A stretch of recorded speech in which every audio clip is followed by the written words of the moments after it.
আসসালামু আলাইকুম প্রিয় শিক্ষার্থীরা আমার, তোমরা সবাই কেমন আছো? আমি মেহেন্দিকা তমা তোমাদের সাথে অনলাইন ক্লাসের মাধ্যমে আবার যুক্ত হয়েছি। সবাই কেমন আছো আগে এটার কথা বলো। আমি আছি আলহামদুলিল্লাহ, তোমাদের দোয়ায় আল্লাহ ইচ্ছায় আমি আছি।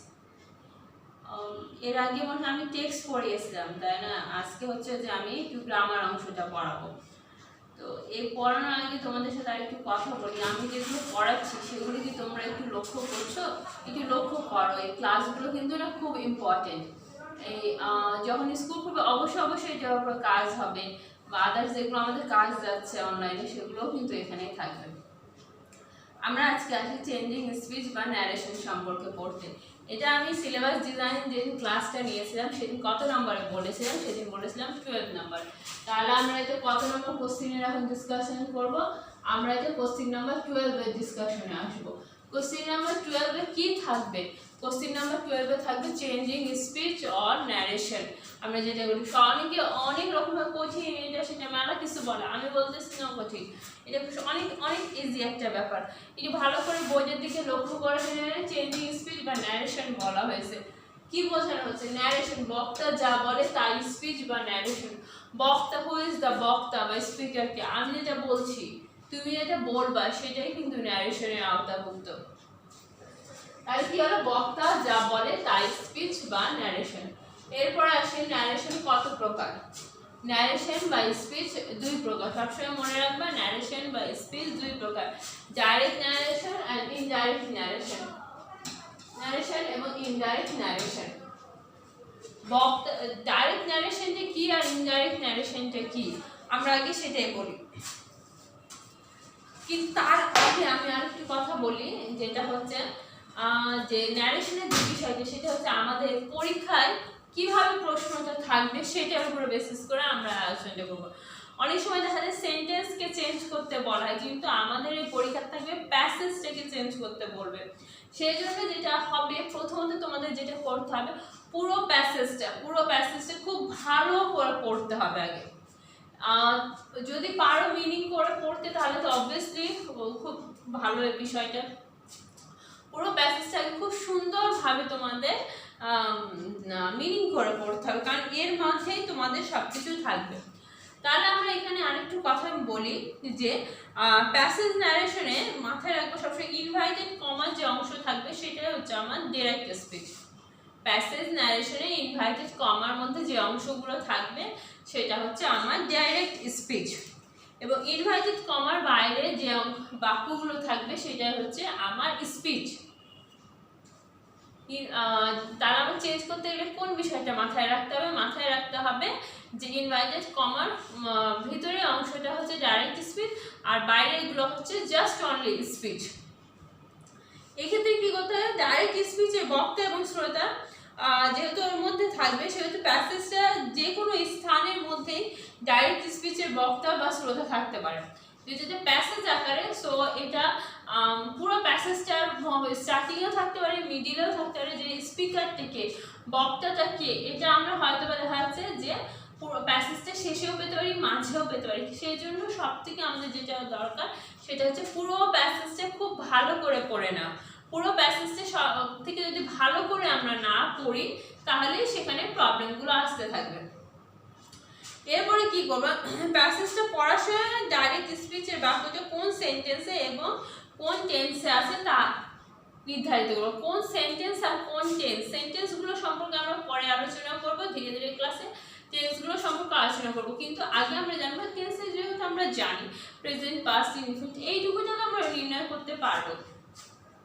সরি, যে অ্যাকচুয়ালি প্রবলেমটা কোথায় বা কি সম্পর্কে কি আমরা এগুলো বলতে পারবো এই সম্পর্কে। তার প্যাসেজ ন্যারেশনের ক্ষেত্রে আমাদের কি করতে হবে? পুরো প্যাসেজটা ভালো করে পড়ে যদি পারা যায় মিনিং সহ করতে হবে, তাহলে আমাদের ইজি হবে স্পিকার বা বক্তা খুঁজে বের করতে। ইনভাইটেড কমার মধ্যে যে অংশটা থাকবে সেটা হবে ডাইরেক্ট স্পিচ, আর ইনভাইটেড কমার বাইরের অংশটা হচ্ছে আমার জাস্ট অনলি স্পিচ। ডাইরেক্ট স্পিচের বাক্যটা লক্ষ্য করতে হবে কোন সেন্টেন্সে আর কোন টেন্সে। এইটুকু জিনিস প্যাসেজ ন্যারেশনের ক্ষেত্রে প্রথমে আমাকে মাথায় রাখতে হবে। আর আগে তো শুনেছি ন্যারেশন কি, ন্যারেশন কথোপকথন শুনলাম, ন্যারেশন কি বক্তা যা বলবে তাই স্পিচ বা ন্যারেশন। আর ন্যারেশন হচ্ছে দুই প্রকার, direct narration, indirect narration. Direct আর ইনডাইরেক্ট ন্যারেশন সম্পর্কে এবার আমরা বলবো। ভালো করে দেখো, ডাইরেক্ট ন্যারেশন বক্তার উক্তি নিজে বা সরাসরি প্রকাশ করলে তাকে ডাইরেক্ট ন্যারেশন করে।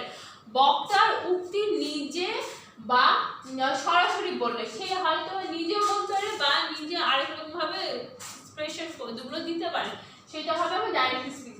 একটা এক্সাম্পলের মাধ্যমে দেখো, the teacher said to the student, what is your future plan? What is your future plan, এটাকে আমরা বলছি what is your future plan. Reported speech, reported speech বা ডাইরেক্ট স্পিচ আমরা এটাকে বলি।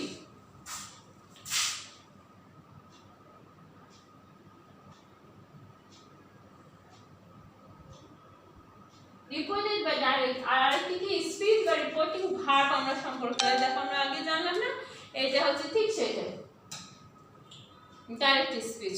টিচার কি বলছেন যে তোমার ফিউচার প্ল্যানটিং, ইনভাইটেড কমার ভিতরের অংশটা কি আমাদের থাকবে ডাইরেক্ট স্পিচ বা রিপোর্টেড স্পিচ। ইনভাইটেড কমার বাইরে সবকিছু স্পিচ। রিপোর্টিং ভার্ব ওখানে কিন্তু বেসিক্যালি একটা জিনিস দেখো যে টেন্স বা সেন্টেন্সটা লুকিয়ে থাকে ওখানে। এরপর আমরা আসি ইনডাইরেক্ট ন্যারেশন। ইনডাইরেক্ট ন্যারেশন কি বক্তার কথা সরাসরি প্রকাশিত না হয়ে যখন পরোক্ষভাবে প্রকাশ পায় তখন তাকে ইনডাইরেক্ট ন্যারেশন বলে।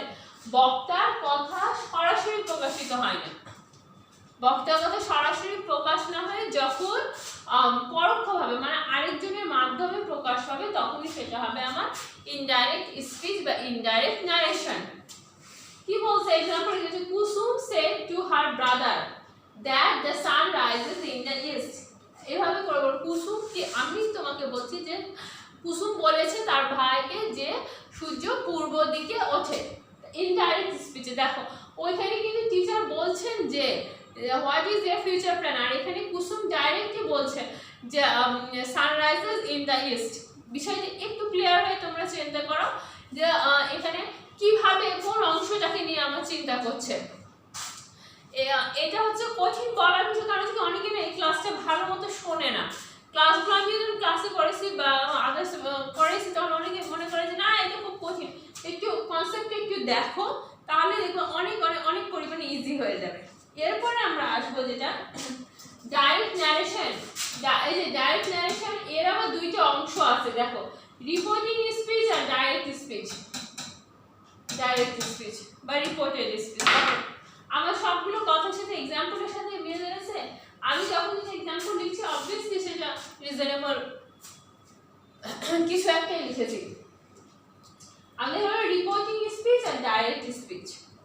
এরপর আমাদের হবে কি স্পিচ চেঞ্জের ক্ষেত্রে যে বিষয়গুলো পরিবর্তন হয় তা হলো আমরা এখন যে স্পিচগুলো চেঞ্জ করব সেগুলো কোন কোন ফ্যাক্টরের উপরে চেঞ্জ হবে, কোন কোন বিষয় আমার এখানে থাকবে, কি কি ভাবে থাকবে, আবার সেগুলো ডিপেন্ডেবল। এখানে আমাদের যে স্পিচগুলো আছে আমরা কিভাবে চেঞ্জ করব, তাই না, এই চেঞ্জিং এর এই বিষয়টা এখানে থাকবে আমাদের যে কোন কোন ক্ষেত্রে কোন কোন পারপাসে আমরা চেঞ্জ করব। দেখো চেঞ্জিং এর পারপাস দেখো পাঁচটা। Reporting verb, inverted comma, inverted comma এটার উপরে,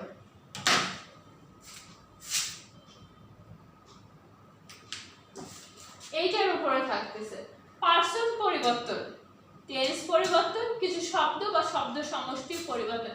তাহলে আমরা স্পিচ কয়টা জিনিসের উপরে ডিপেন্ড করবে চেঞ্জের ক্ষেত্রে, পাঁচটা জিনিসের উপরে। দেখো পাঁচটা জিনিস কি কি, reporting verb, inverted comma, person, tense আর কিছু শব্দ বা শব্দ সমষ্টির পরিবর্তন।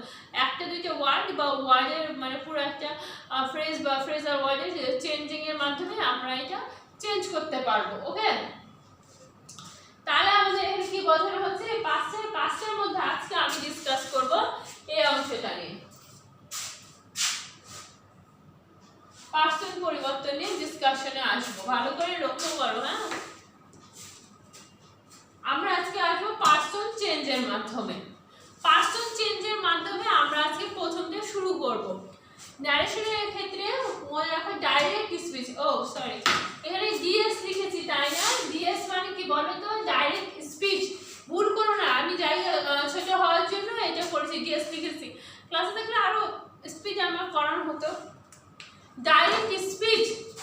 ডাইরেক্ট স্পিচে ফার্স্ট পারসন রিপোর্টিং ভার্বের সাবজেক্টে পার্সন ও নাম্বার অনুযায়ী সবসময় পরিবর্তন হবে।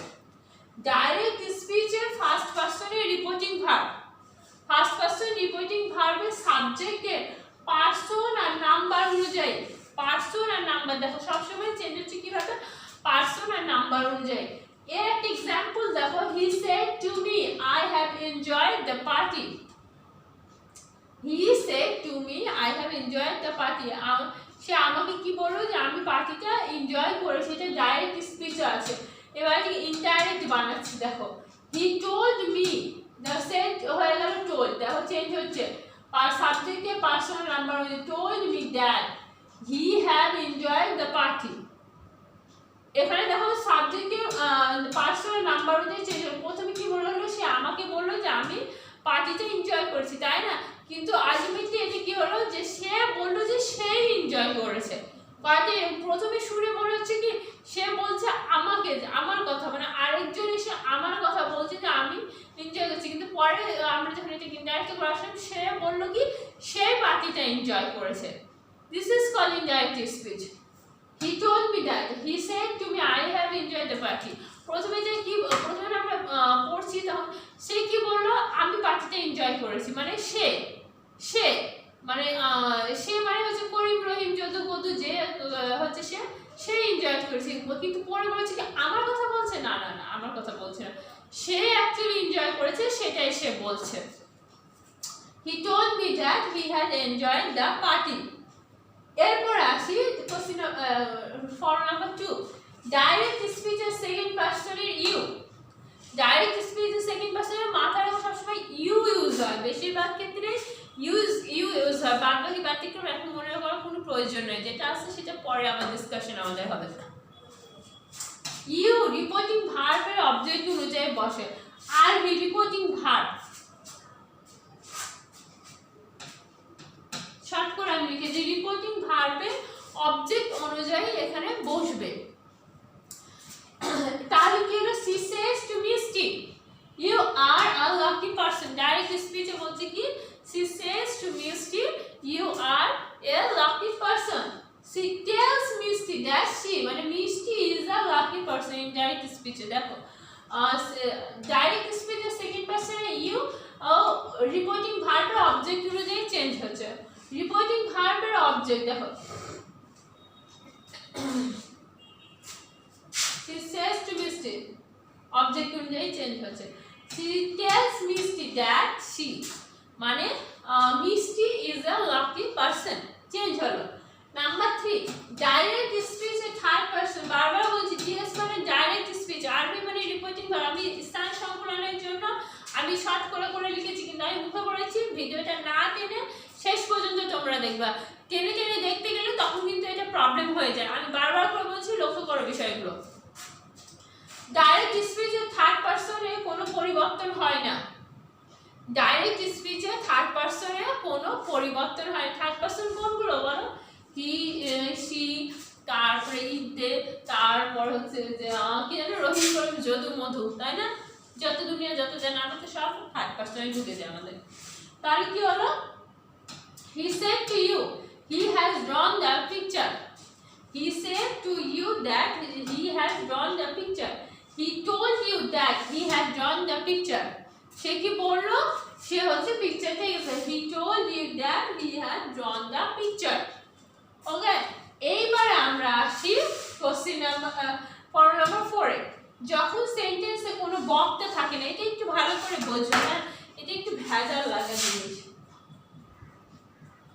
এটা অনেকে অনেক রকম ভাবে মতামত দিবে, এটা সম্পূর্ণ বিয়ন্ড, মানে তোমার সবকিছু মতামতের বাইরে গিয়ে এটাকে তোমার চিন্তা করতে হবে যে জিনিসটা অ্যাকচুয়ালি কি বোঝাচ্ছে আমাকে। দেখো যখন সেন্টেন্সে কোনো বক্তা থাকে না, মানে একটা সেন্টেন্সে যখন কে বলতেছে স্পিকারটা আমরা খুঁজে পাবো না, তখন সেই ক্ষেত্রে আমরা কি করব, স্পিকার থাকলে যে কোনো কিছুতে খুব ইজি হয়ে যায়, কিন্তু স্পিকার না থাকলে সেক্ষেত্রে আমাদের টাফ হয়ে যায় বিষয়গুলো। তখন কি করতে হবে, বক্তা ধরে নিয়ে ইনডাইরেক্ট স্পিচ করতে হবে। কিভাবে বক্তা ধরবো, কেমন করে বক্তা ধরবো, আরেকটা সমস্যা না। তাহলে আমি সেক্ষেত্রে সেন্টেন্সটার উপর সম্পূর্ণরূপে নির্ভর করতে হবে যে সেন্টেন্সটা অ্যাকচুয়ালি কিভাবে কি বোঝাচ্ছে। I am going to open a new shop.